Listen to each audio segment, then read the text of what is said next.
بسم اللہ الرحمن الرحیم۔ السلام علیکم۔ کہتے ہیں کسی جگہ پر بادشاہ نے 3 بے گناہ افراد کو سزائے موت دی۔ بادشاہ کے حکم کی تعمیل میں ان تینوں کو پھانسی گھاٹ پر لے جایا گیا، جہاں ایک بہت بڑا لکڑی کا تختہ تھا جس کے ساتھ پتھروں سے بنا ایک مینار، اور مینار پر ایک بہت بڑا بھاری پتھر مضبوط رسی سے بندھا ہوا ایک چرخی پر جھول رہا تھا۔ رسی کو ایک طرف سے کھینچ کر جب چھوڑا جاتا تو دوسری طرف بندھا ہوا پتھر زور سے نیچے گرتا اور نیچے آنے والی کسی بھی چیز کو کچل کر رکھ دیتا تھا۔ چنانچہ ان تینوں کو اس موت کے تختے کے ساتھ کھڑا کیا گیا۔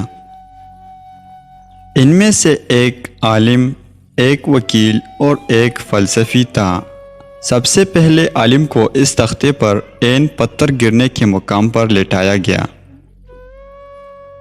اور اس کی آخری خواہش پوچھی گئی تو عالم کہنے لگا، میرا خدا پر پختہ یقین ہے، وہی موت دے گا اور زندگی بخشے گا، بس اس کے سوا کچھ نہیں کہنا۔ اس کے بعد رسی کو جیسے ہی کھولا تو پتھر پوری قوت سے نیچے آیا اور عالم کے سر کے اوپر آ کر رک گیا۔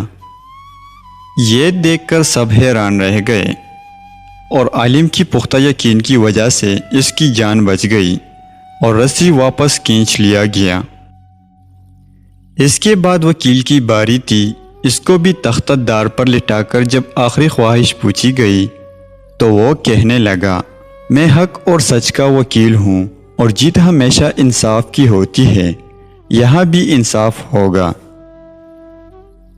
اس کے بعد رسی کو دوبارہ کھولا گیا، پھر پتھر پوری قوت سے نیچے آیا اور اس بار بھی وکیل کی سر پر پہنچ کر رک گیا۔ پھانسی دینے والے اس انصاف سے حیران رہ گئے اور وکیل کی جان بھی بچ گئی۔ اس کے بعد فلسفی کی باری تھی۔ اسے جب تخت پر لٹا کر آخری خواہش پوچھا گیا تو وہ کہنے لگا، عالم کو تو نہ ہی خدا نے بچایا ہے اور نہ ہی وکیل کو اس کی انصاف نے۔ دراصل میں نے غور سے دیکھا ہے کہ رسی پر ایک جگہ گانٹھ ہے جو چرخے کے اوپر گھومنے میں رکاوٹ کی وجہ بنتی ہے، جس سے رسہ پورا کھلتا نہیں اور پتھر پورا نیچے نہیں گرتا۔ فلسفی کی بات سن کر سب نے رسی کو بغور دیکھا تو وہاں واقعی گانٹھ تھی۔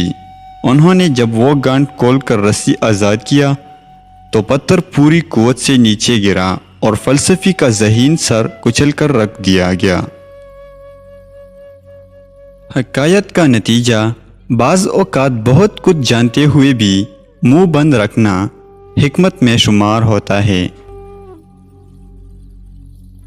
اگر آپ کو ہماری ویڈیو اچھی لگی ہو تو دوستو ہمارے چینل کو سبسکرائب کریں اور ساتھ میں بیل کا آئیکن بھی دبا دیں تاکہ ہمارے ہر نئی آنے والی ویڈیو کی نوٹیفیکیشن آپ کو سب سے پہلے مل سکے۔ شکریہ۔